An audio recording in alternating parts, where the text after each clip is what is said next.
के साथ हमेशा बुरा क्यों होता है? गीता में श्री कृष्ण ने दिया है अर्जुन को इसका जवाब। श्री कृष्ण ने अर्जुन को जवाब देते हुए समझाई है, ये बात लोगों को उनके कर्मों का फल हमेशा मिलता है। गीता सार। आपने महसूस किया होगा कि जो लोग अच्छे कर्म करते हैं वो परेशान रहते हैं, वहीं जो बुरे कर्म करते हैं वो खुशी से रह रहे होते हैं।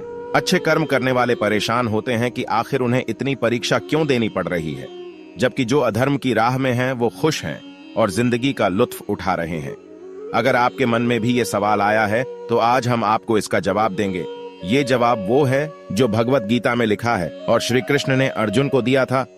भगवत गीता में वर्णित कथा के अनुसार जब भी अर्जुन के मन में कोई दुविधा होती थी तो वो श्री कृष्ण के पास पहुंच जाते थे। एक बार की बात है, अर्जुन ने भगवान श्री कृष्ण के समीप आकर कहा कि वो दुविधा में हैं और इसका जवाब वो श्री कृष्ण से चाहते हैं। श्री कृष्ण ने पूछा कि क्या सवाल है? अर्जुन ने कहा, मुझे ये जानना है कि अच्छे लोगों के साथ हमेशा बुरा ही क्यों होता है, वहीं बुरे लोग खुशहाल दिखते हैं।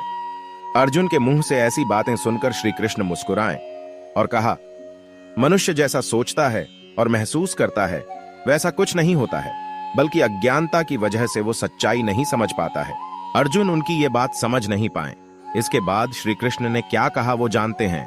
श्री कृष्ण ने अर्जुन से कहा, पार्थ, मैं तुम्हें एक कथा सुनाता हूं, उसे सुनकर तुम समझ जाओगे कि हर प्राणी को उसके कर्म के हिसाब से ही फल मिलता है। प्रकृति हर किसी को अपनी राह चुनने का मौका देती है। अब वो मनुष्य की इच्छा पर निर्भर करता है कि उसे धर्म की राह चुननी है या अधर्म की। कथा शुरू करते हुए श्री कृष्ण ने कहा, एक नगर में दो पुरुष रहा करते थे। एक पुरुष व्यापारी था जिसके जीवन में धर्म की बहुत महत्ता थी। वो पूजा पाठ में यकीन रखता था। वो हर रोज मंदिर जाता था और दान धर्म भी करता था और हर रोज भगवान की पूजा करता था। वहीं दूसरा पुरुष बिल्कुल विपरीत था। वो हर रोज मंदिर तो जाता था लेकिन पूजा करने नहीं, बल्कि मंदिर के बाहर से जूते चप्पल चुराने। उसे दान और धर्म से कोई लेना देना नहीं था। समय बीतता गया और एक दिन बहुत जोर की बारिश हो रही थी। इस वजह से मंदिर में पुजारी के अलावा कोई नहीं था।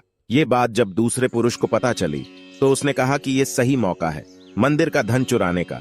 पंडित से नजर बचाकर उसने मंदिर का सारा धन चुरा लिया। उसी समय धर्म कर्म में विश्वास रखने वाला व्यक्ति भी मंदिर पहुंचा। दुर्भाग्य से मंदिर के पुजारी ने उसे ही चोर समझ लिया और चिल्लाने लगे।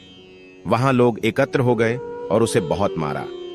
किसी तरह वो बचते बचाते वहां से निकला तो दुर्भाग्य ने उसका साथ वहां भी नहीं छोड़ा।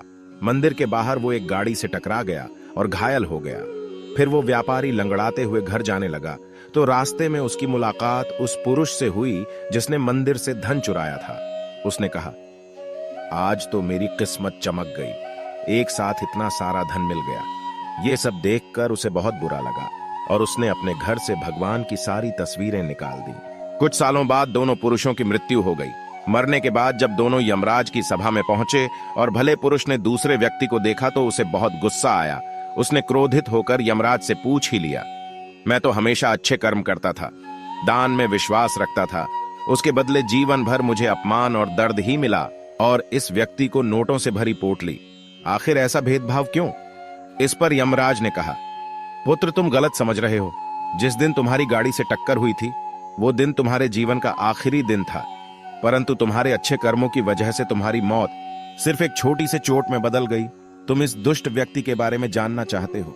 दरअसल इसके भाग्य में राजयोग था, मगर इसके कुकर्मों और अधर्म की वजह से वो सिर्फ एक छोटी सी धन की पोटली में बदल गया।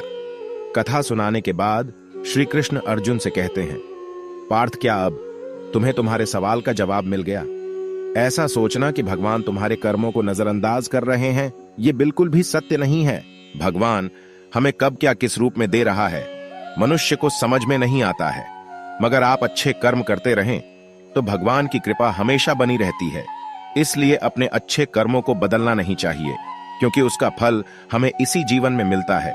इसलिए मनुष्य का फर्ज है कि वो हमेशा अच्छे कर्म करते रहें, क्योंकि श्री कृष्ण ने गीता में भी बताया है कि किसी के द्वारा किया गया कर्म बेकार नहीं जाता है, चाहे वो अच्छा हो या बुरा। बेटी, बीवी या माँ, हमारी लाइफ में मुश्किल दिनों के दर्द, उनका असमय होना, चिड़चिड़ापन, थकान स्वागत है आपका मेरे चैनल व्यू राव 3695 में। गाइस वीडियो अच्छी लगी हो तो चैनल को सब्सक्राइब करें, वीडियो को लाइक करें, शेयर करें, कमेंट करें और खूब सारा प्यार दें। गाइस कीप वॉचिंग, ऐसी अच्छी वीडियो के लिए आप चैनल को सब्सक्राइब करना ना भूलें।